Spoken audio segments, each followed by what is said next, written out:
Olá, estamos começando mais um PortoCast aqui no estúdio da Ordicom Brasil e hoje eu estou recebendo aqui para a gente conversar um pouquinho sobre esse tema tão fascinante, né, que eu adoro bastante. A Daniela Revoredo, que é advogada, participou com a gente agora no terceiro encontro regional Indústria Porto. E a gente vai falar um pouquinho aqui da nossa região, sobre como foi a participação dela, o que ela entendeu, principalmente aquilo que a gente pode gerar de resultado, né? Daniela, seja muito bem-vinda. Muito obrigada, é uma honra, um prazer estar aqui conversando com você e eu tenho certeza que eu é que vou aprender muito hoje. Então, Daniela, a gente sempre, desde que a gente criou o Encontro Indústria Porto, a gente sempre criou com um objetivo, né? Não é efetivamente só o evento, a gente sempre gera um relatório conclusivo daquelas demandas que são feitas, do que é conversado, e a gente encaminha tanto ao governo federal e ao governo do estado. O ano passado a gente encaminhou um relatório que a gente já viu ações do governo do estado sendo implementadas. Em 2021 nós falamos do novo acesso à Baixada, porque há necessidade de uma nova pista. Nós temos um estudo que fala que tem um estrangulamento físico de ocupação de espaço em 2032, né? Quer dizer, vão ter mais caminhões rodando, a rodovia é a mesma, né? Está com 80 anos, que é a rodovia Anchieta, que é a única que desce a serra. Então, nosso objetivo com o encontro sempre foi que a gente saia com conclusões, que a gente saia com objetivos e com propostas, né? Você participou até do painel, fez a sua colocação, mas eu queria que você colocasse primeiro para nós assim, qual foi a tua experiência e qual foi a tua percepção do evento? Olha, André, em primeiro lugar eu vou te dizer que o primeiro lugar foi a emoção de entrar num lugar que por décadas... Isso é muito legal, né? Eu também senti, viu, Daniela? Décadas eu passava por ali e via... Eu sou do tempo que eu ia tomar café na Casa do Café com meus pais, criança, pequena, e a Casa do Café era no Porto, né? Então a gente andava pelo Porto e eu fiquei décadas olhando aqueles armazéns degredados. E pensando, puxa vida, né? Que eu podia ocupar com alguma coisa, né? Exatamente. Então, a primeira emoção foi entrar naquele espaço, naquela parte do Porto, revitalizada, inclusive com uma roda gigante, né? E assim, totalmente adaptada para a sociedade. Foi o primeiro evento, né, que aconteceu lá. Então eu senti assim muito contente de ver essa transformação. Inclusive, durante o evento nós tínhamos a situação do trem passando. Isso. Que tocava o apito e até atrapalhava um pouco, né? Não é que atrapalhava, mas dava aquela sonoridade maior para o evento. E eu falei, puxa vida, isso daqui é Porto, isso daqui é você viver... É o Porto acontecendo. É o Porto acontecendo. Então, vocês estão de parabéns pelo evento. Com relação aos temas super próprios, né? Não tenho o que falar. Nós precisamos de fomentar a nossa região. E fomentar a região, para mim, que estou inserida nesse contexto Porto, indústria, é a indústria. A indústria precisa ser mais pujante. Só que aqui na nossa região a gente enfrenta várias adversidades. A principal hoje em dia, para mim, é a acessibilidade, né? Nós temos uma questão, as nossas rodovias estão super cheias, né? Não que já saturou, né? Já saturou. E assim, não que a gente precisa pensar de uma forma que tanto a indústria, o porto funcione através da rodovia, mas também que a gente possa transitar. Nós também estamos passando por um problema sério. Chegar a São Paulo ou voltar de São Paulo... Todo dia tem condição. Antigamente a gente tinha trechos em São Paulo que eu chegava em 40 minutos, 50 minutos eu já estava em São Paulo. Hoje, 2 horas é pouco, né, para você se organizar para chegar lá. Mas ainda é o meio mais rápido, não é rápido, mas o meio mais certo de se chegar ao porto. E temos também, o que mais me chamou a atenção durante esse evento foi falar muito sobre zona de processamento de exportação, ZPE. Isso eu acho que é a solução. Porque você pode fomentar a indústria e ao mesmo tempo não sobrecarregar os acessos. Sim. Enquanto, por exemplo, nós temos vários projetos de uma acessibilidade melhor por via rodoviária, que é a famosa terceira via de imigrantes e tudo mais, mas isso leva tempo. E, assim, eu acredito...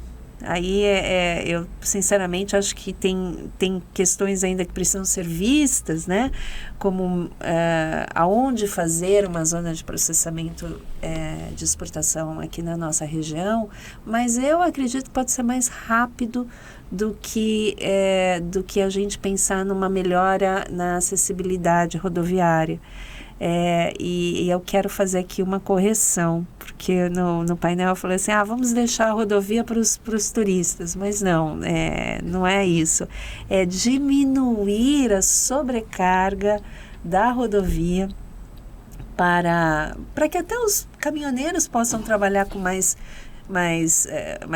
tranquilidade, né? E segurança e também, segurança. Né? Então, nós temos aí um tempo para a construção de uma outra rodovia, para uma melhoria na entrada da cidade. Que isso a gente debateu, que é uma preocupação, né? Demora, vai demorar. Não adianta só a rodovia se não tiver as obras complementares. Exatamente, para entrar na cidade, para entrar no porto. Então, isso daí eu acredito que é um tempo, não tenho condições de precisar um tempo, mas eu acredito que de uns 5 a 8 anos. O Rui Klein colocou, né, uma linha do tempo. Ele falou, projetos são de 2 a 3 anos, licenciamento ambiental de 3 a 4, execução de 5 a 6.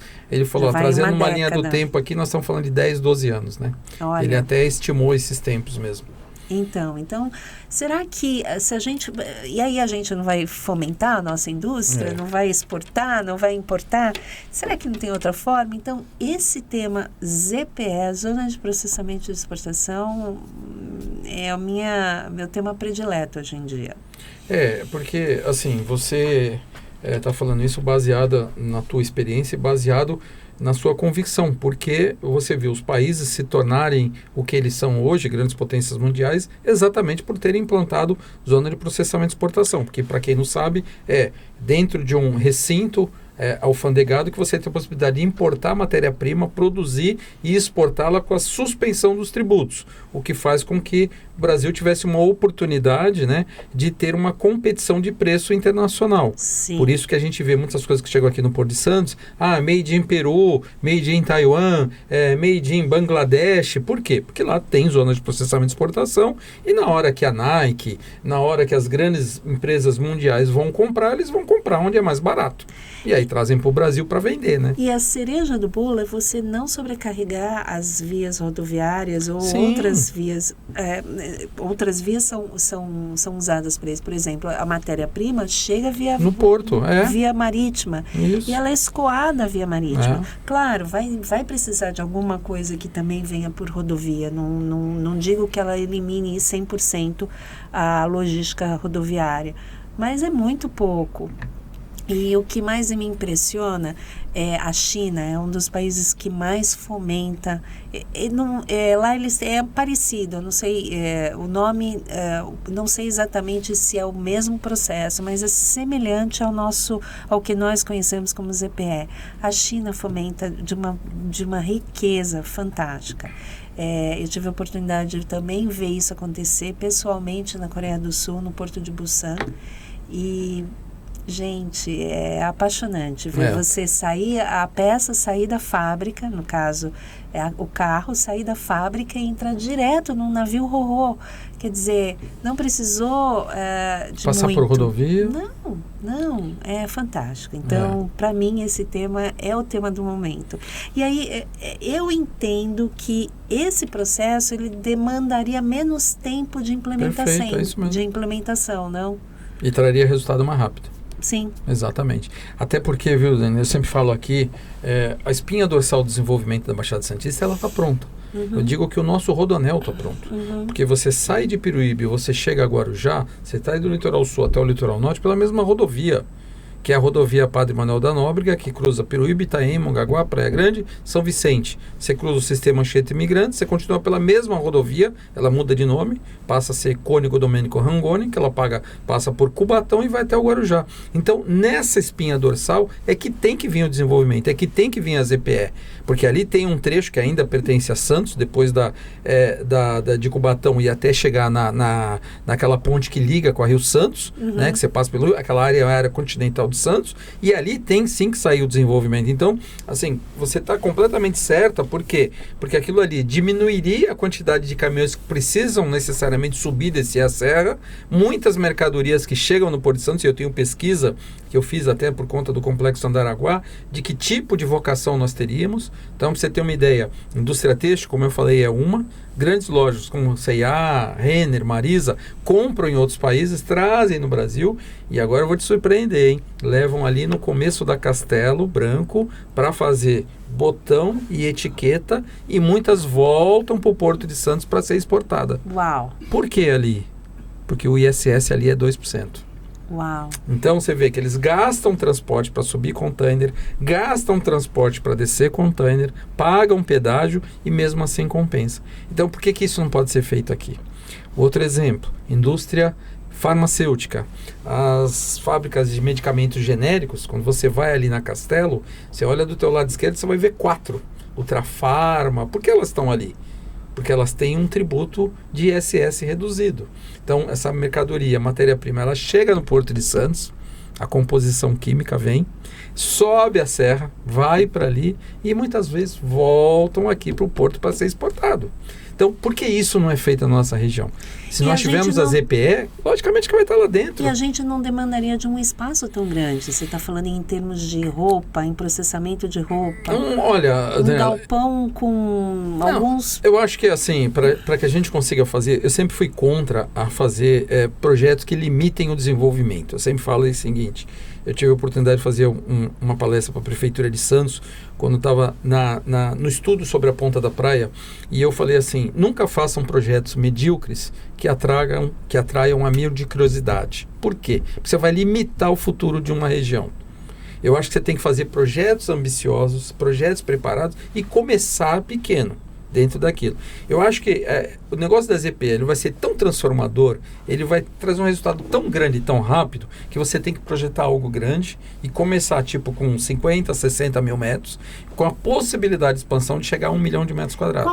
Qual a região que você entende? Eu acho que a própria Santos, a cidade de Santos, a área continental, tem que se mudar a lei de uso e ocupação do solo, que hoje não se permite, tem que se respeitar as restrições ambientais, né, que eu acredito que ali também seja em torno de 30% de ocupação da área, tipo numa área de 100 mil metros você só ocupa 30 mil. A cidade de São Vicente tem zoneamento pronto para isso. A Padre Manuel da Nóbrega em São Vicente, ela é toda área industrial, ela já poderia receber. São Vicente tem um pouco mais de complicação da área ambiental, porque grande parte dos rios, eles têm braço dentro da área continental de São Vicente. Praia Grande tem 2 grandes áreas, uma de 12 milhões de metros quadrados, que é a que eu tento implantar o Andaraguá, uma área em frente de 1.800.000, né, que são áreas industriais, mas Guarujá também tem. Cubatão tem, embora as áreas sejam mais caras. Então, assim, não é por falta de área. Não. Eu digo sempre que é por falta de interesse do Estado, de que a gente consiga fazer isso. Por que eu falo Estado? Porque é o Estado que tem a mão pesada de fazer, a coisa vai acontecer. Você diz o Estado como o Brasil ou o Estado como o Estado de São Paulo? Estado de São Paulo. Principalmente pela questão ambiental, não? Pela questão ambiental, que tem que ser enfrentado, tem que ser discutido, tem que ser conversado com os atores, né? Quando você faz um processo de licenciamento ambiental, você tem 4 atores. Poder Público Municipal, que é aquele que tem um mandato sobre o uso e ocupação do solo, o que se pode fazer, o que se pode construir. Você tem o órgão licenciador ambiental, que no nosso caso aqui é a CETESB. Você tem o empreendedor e você tem o Ministério Público, que é aquele que é responsável por fiscalizar tudo isso. Então você tem que pôr esses 4 na mesa e dialogar com os 4 dizendo o seguinte, olha, isso aqui é um projeto de Estado e precisa acontecer, para a coisa andar e a coisa efetivamente acontecer. Poxa, pensando nisso, eu acho que se tivesse boa vontade de todos os intervenientes, as coisas aconteceriam rápidas. Em termos de tempo, o que você acha que... 4 anos conseguiria fazer isso. 4 anos. 4 e nós anos, temos aí um projeto de melhoria do acesso rodoviário em uma década. Sem dúvida. Além do que, né, Daniel, eu sempre falo o seguinte, você só se transforma uma sociedade a partir do momento que você muda o perfil socioeconômico daqueles que moram nela. Sim. Quando você tem empregos mais qualificados, Sim. primeiro que você passa a desonerar o poder público daquela subsistência básica que você tem que fazer de educação e saúde.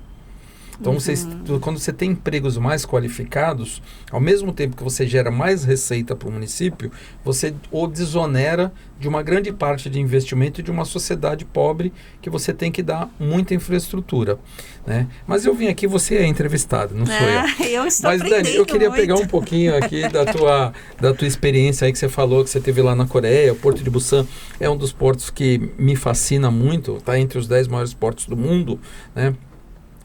Tem uma grande movimentação, né? E você teve lá numa visita na Hyundai, que é um grande exemplo, né? Gera um pouco de frustração na gente quando a gente volta, não gera?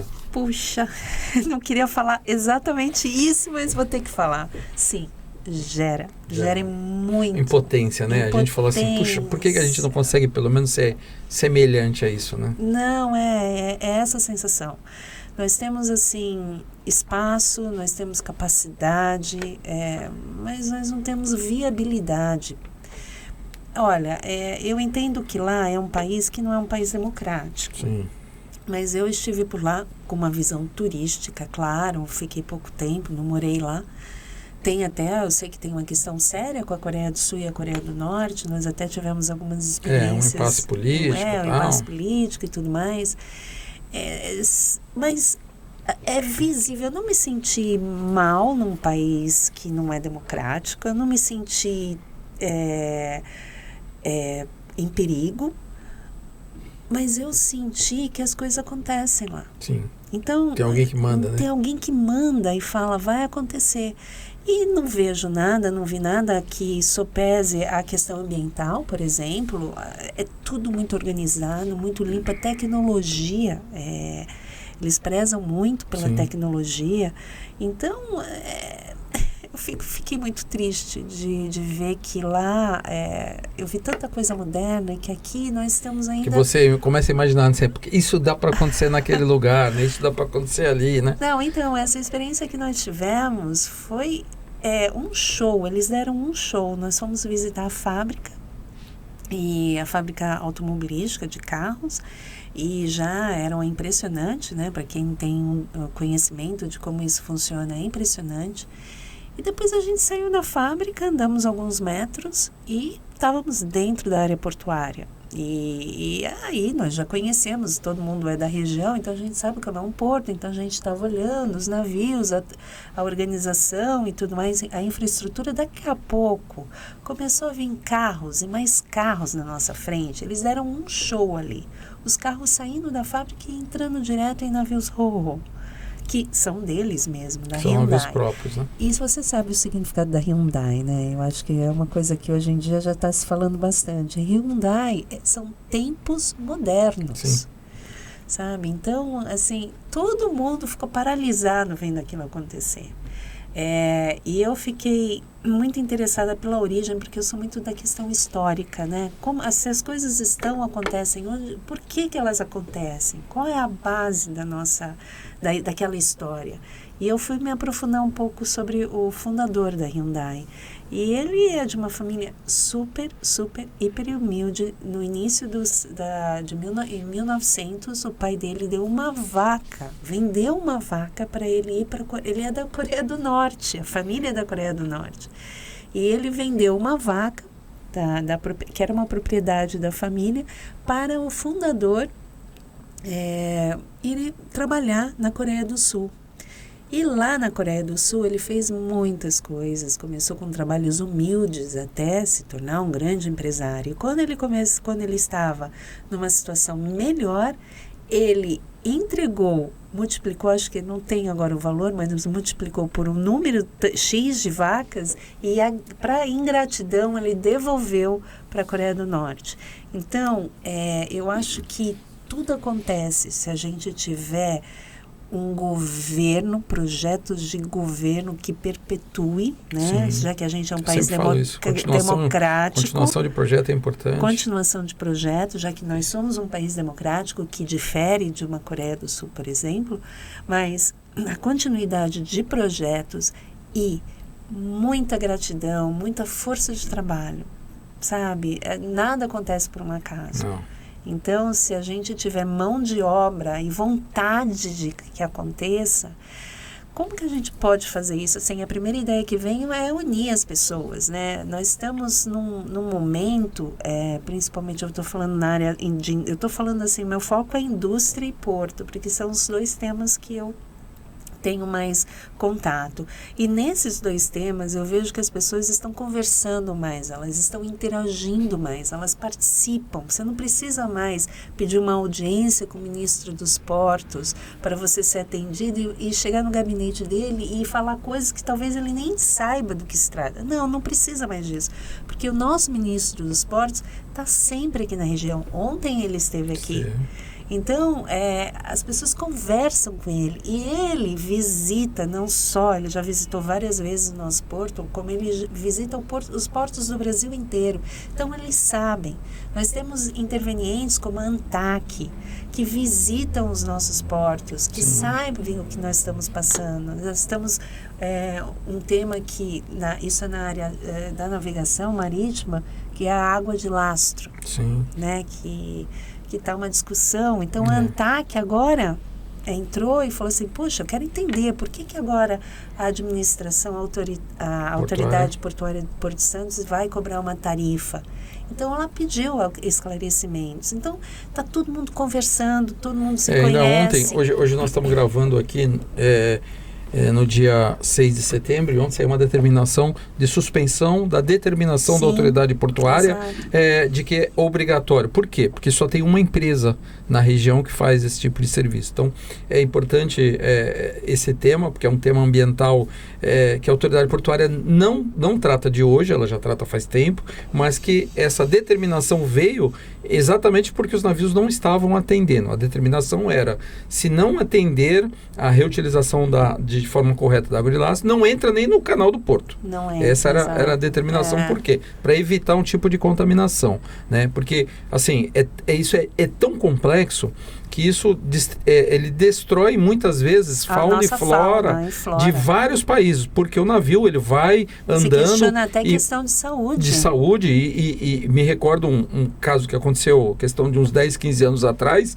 né, numa ilha brasileira, que um navio que vinha da Ásia trouxe um tipo de alga no seu casco que contaminou toda uma fauna brasileira e houve a destruição. Então, isso é algo importante, é fundamental, a destruição, né, da nossa fauna e muitas vezes da flora, inclusive nós. Então, a autoridade portuária está caminhando. Só que, quando só existe uma empresa para atender, fica meio monopólio, né? Então, aí entrou a autoridade e dizia o seguinte, vamos aguardar e vamos analisar. A ANTAC como órgão, né, interveniente nesse setor, ela pediu para vamos suspender, vamos ver como é que é esse projeto, essa forma de cobrança e de fiscalização. Então, isso tudo para dizer que todo mundo se conversa. Sim. É uma área que nós não precisamos, mas não está distante da gente. Então, eu entendo pelo meu pouco tempo, né, na área, eu sei que tem pessoas que já estão aí há muitos anos, né, eu tenho quase 25 anos, um pouquinho mais, né, mas quase 25 anos na área, escutando e vendo. Hoje eu sinto que é um dos melhores momentos em termos de contato com as pessoas. Sim, de nós relação, não precisamos de tanta burocracia. Antigamente era uma distância muito grande, né? E as pessoas não sabiam o que estava acontecendo. Brasília não sabia o que estava acontecendo aqui na nossa região, em termos de porto, em termos de indústria.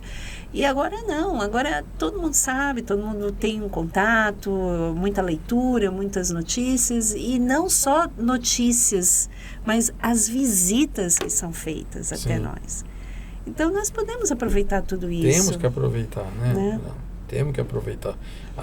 O Porto de Santos, eu sempre digo o seguinte, por mais que a gente tenha problemas, por mais que a gente tenha até limitações, né, com relação ao calado, né, porque por mais que a gente consiga chegar nos 17 metros, nós vamos ter uma limitação, né? Tem portos no Nordeste que tem 22, 26 metros de profundidade de calado. Então, assim, os navios também vão mudar o conceito de profundidade, mas a gente vai ter uma limitação. Mas nós estamos a 60 quilômetros da maior capital da América do Sul, que é a cidade de São Paulo, o maior mercado consumidor. Sim. Mas né? as cargas estão indo para outros portos. Estão indo para outros portos. Se a gente não abrir o olho e não fizer algumas ações que a gente consiga reverter isso... Semana passada já foi fomentado melhorias no Porto do Rio de Janeiro, porque o Rio de Janeiro, o Porto não tem uma capacidade tão pujante como nós temos. Sim. E foi...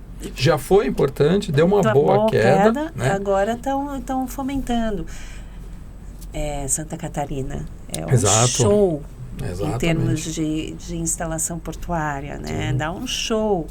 Então, eu só espero que a gente possa usufruir desse momento onde todos se conhecem, onde todos sabem dos problemas da nossa região, para diminuir a questão burocrática e fazer as coisas acontecerem.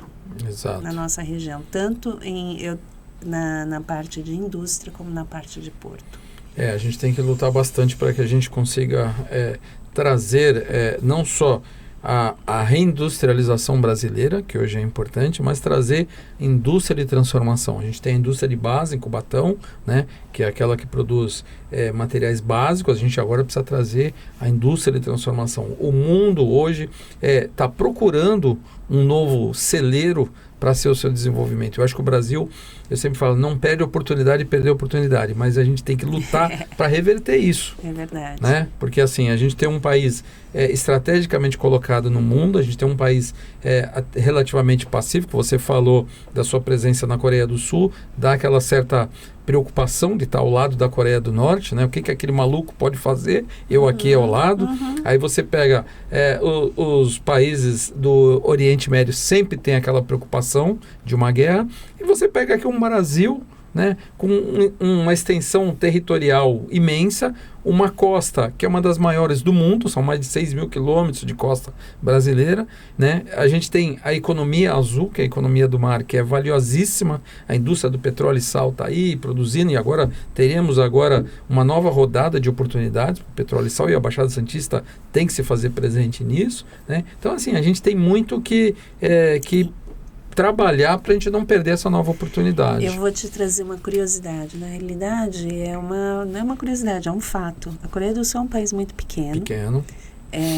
E por causa da relação dela com a Coreia do Norte, a gente sabe que a fronteira é fechada. Sim. Portanto, a única forma de conexão com o mundo é por via marítima e via aérea. Sim. Então, olha só, nós aqui temos via aérea, via ferroviária, via terrestre, tudo acontecendo. Mas nós temos o empecilho de as coisas não acontecerem. É o excesso da burocracia brasileira. Exato. Porque o Brasil tem um potencial, você vê o agronegócio batendo recordes, né? Em cima de recordes, o que é isso, né? Lá atrás alguém resolveu criar uma empresa chamada Embrapa. Lembra? Lembro. Aí a Embrapa transformou o agronegócio no que é hoje. Sim. Né? Então, assim, às vezes uma determinação que você pode tomar, falar assim, olha, vamos apostar nisso aqui, faz o que o Brasil faz hoje. Hoje a grande alavanca comercial brasileira, da balança comercial, é o agronegócio. Não tivemos o agronegócio, que grande parte ainda é exportado pelo Porto de Santos, né? Uma parte da soja, do algodão, do milho, sai tudo pelo Porto de Santos, né? Mas que a gente não pode deixar de tomar decisões, muitas vezes de enfrentar desafios. Você falou da Coreia, um grande exemplo que eu cito também, que eu fui 2 vezes em 2019, de tanto que eu gostei, foi Singapura. Né? Singapura é tão pequeno, não são apenas 44 quilômetros quadrados, é tão pequeno que ela resolveu comprar terra da Malásia para aumentar o seu território. Compraram para aumentar, fazer o Porto Novo, que o Porto chegou ao seu ápice de movimentação, e interessante lá é que os imóveis mais valorizados são os imóveis colocados na área portuária, né? E eles resolveram transferir esse porto para o outro lado, mas não tinha território. O que eles fizeram? Eles começaram a comprar e trazer por barcaça da Malásia terra para construir um porto novo. Até o momento que a Malásia falou, opa, não vou vender mais. Porque eu também quero fazer porque isso. Eu também quero fazer, entendeu? Então, assim, essa... Não, eu não conheço a região de Singapura, mas o que eu soube é que a capacidade de movimentação de carga ainda é suficiente, mas eles já têm um projeto para o futuro e já estão construindo um novo porto. Singapura é considerado, acho que está entre os 2 ou entre os 3 primeiros mais eficientes do mundo. A eficiência deles é fenomenal. Mas quando a gente fala de infraestrutura, a gente tem que sempre pensar em 30, 40 anos para frente. Eu me lembro em 2007, quando eu estive em Vancouver, no Porto, eles me apresentaram projeções de 50 anos para frente. E eu tive uma expressão de falar, puxa, 50 anos? E o administrador falou para mim assim, mas isso é matemático. Se hoje nós temos tantas milhões de pessoas consumindo tantos milhões de alimentos e transportando tantos carros, daqui 50 anos teremos isso. Talvez esses países que a gente está comentando, talvez eles tenham uma noção maior do que é continuidade de projetos. Sim. Né? Não só em 4 anos, eu acho que tem uma continuidade, acho que essa é a diferença, sabia? Então, mas é aquilo que a gente comentava aqui antes da gravação, né? É projeto de sociedade, né? Eu visitei também, Daniela, muitos aeroportos, principalmente nos Estados Unidos. E um deles que mais me chamou a atenção foi em Chicago, o aeroporto, porque... dos maiores, é o maior dos Estados Unidos? É um dos maiores, em Seattle, a própria JFK em Nova York. E eu tive a oportunidade e a felicidade de andar dentro do aeroporto pela área administrativa com o administrador do aeroporto, e ele me contava que cada vez que eles fazem uma expansão, ele tem que chamar toda aquela sociedade para conversar. Por quê? Porque o município é acionista do aeroporto.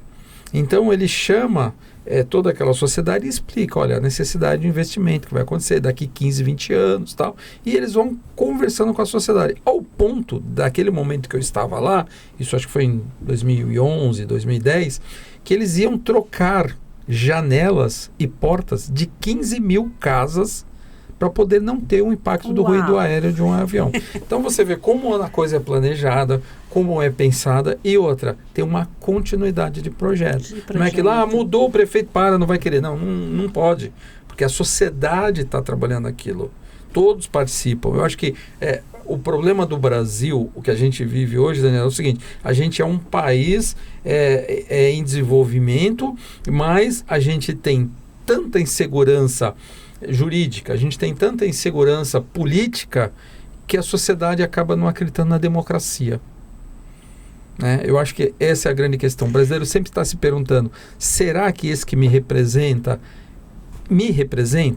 tem os mesmos princípios que eu tenho? E isso talvez cria essa insegurança que a gente tanto fala no Brasil. E falar em segurança, até eu vou entrar na minha área, né? Porque eu sou advogada e no âmbito do direito, eu te digo, sim, tem muitas coisas que precisam ser feitas, né, em termos de legislação para que os projetos até aconteçam. Um deles, a gente sabe que é a viabilidade ambiental, como a gente estava falando no começo, para implementar uma ZPE. Ainda assim, eu acho que se as pessoas hoje estão mais interligadas, mais próximas, com menos burocracia, eu entendo que se é necessário, eu não digo nem que seja necessário tantas mudanças na lei, mas se é necessário, as coisas ficam mais próximas. E você falou da segurança jurídica, eu acho que é um dos temas que mais eu vejo como empecilho, porque nenhum investidor vai querer investir num país que não tenha uma segurança do que daqui a 4 anos o projeto dele vai estar viável ainda. Né? Então, e eu venho falando isso em todas as oportunidades que eu posso, segurança jurídica significa prosperidade. Perfeito. Então, ainda assim, eu acho que com as pessoas que estão mais próximas e menos burocráticas, eu ainda entendo que isso pode ser solucionado de uma forma mais rápida. Você sabe, a gente conversando aqui, Daniela, eu estava lembrando, eu tive no Panamá, a maior receita do Panamá é a tarifa cobrada para passar no canal. Né? Ah, sim. Porque ali os navios que precisam atravessar, em vez dele dar a volta, são 11 dias, se ele cruzar pelo canal do Panamá, é um dia e meio navegando. Então eles pagam a tarifa lá em Miraflores, né, onde tem aquela que eles chamam de eclusa, né, o navio para de um lado, levanta e sai do outro, que é mais alto, né? E o Panamá, depois que os americanos entregaram, viveu uma época que ele falava assim, poxa, a gente precisa agora se sustentar. Né? E como é que nós temos que fazer? Nós temos que criar uma forma de aumentar a receita, porque a despesa veio aí, né? A população está aí, precisa ter saúde, precisa ter saneamento básico, precisa ter uma série de coisas, porque o americano saiu de lá e entregou o país de volta ao governo. E nessa época que eu estava visitando o Panamá, eu lembro que o atual ministro do empreendedorismo, o Márcio França, estava com a gente como deputado federal. E o Márcio ainda me chamou a atenção no ônibus, numa conversa, que ele falou assim, veja bem, o que eles utilizaram para resolver o problema do Panamá está previsto na Constituição brasileira, mas que a gente quase nunca usa, que é o plebiscito. O Panamá ficou durante mais de 10 anos discutindo como é que eles fariam uma nova passagem, um novo canal, porque teria intervenção ambiental. Muitas pessoas queriam, muitas não queriam, o governo fazia o projeto, lá também o Ministério Público barrava, chegou um determinado momento, não tem mais o que fazer, o que vamos fazer? Vamos perguntar ao povo, querem ou não querem? E eu lembro que na época o Márcio falou para mim, não, você vê, a gente tem um plebiscito previsto na nossa Constituição e no Brasil é tão pouco utilizado. E aqui eles viram um momento que falaram assim, gente, vamos perguntar, é simples, se o povo entende que é importante ou não quer.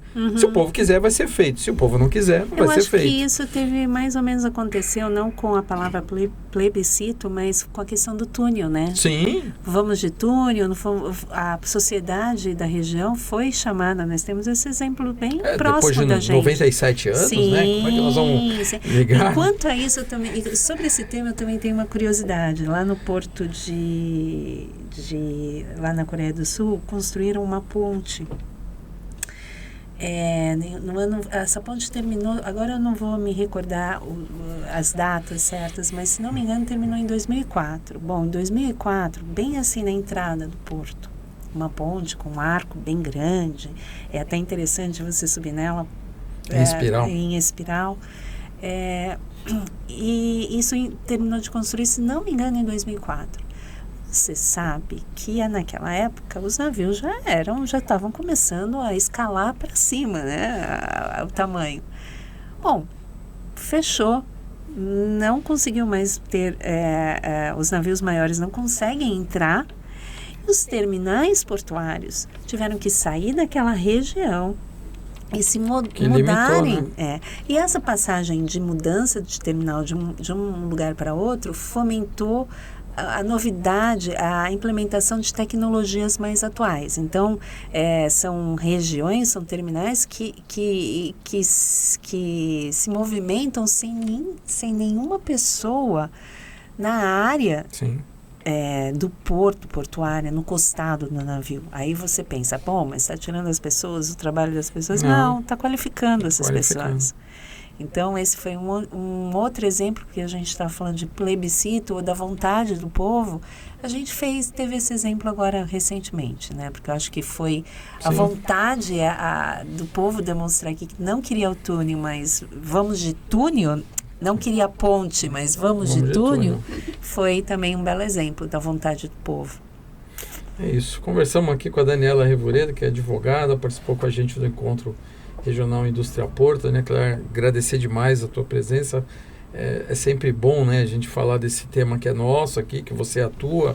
Eu, de certa forma, também tenho uma paixão e atuo dentro desse segmento, que é o segmento logístico, né? E te agradecer e te falar que a porta está aberta, volte aqui mais vezes para a gente falar desse tema. Eu é que agradeço e eu é que aprendi muito. Muito obrigada, André. Obrigado, Daniela.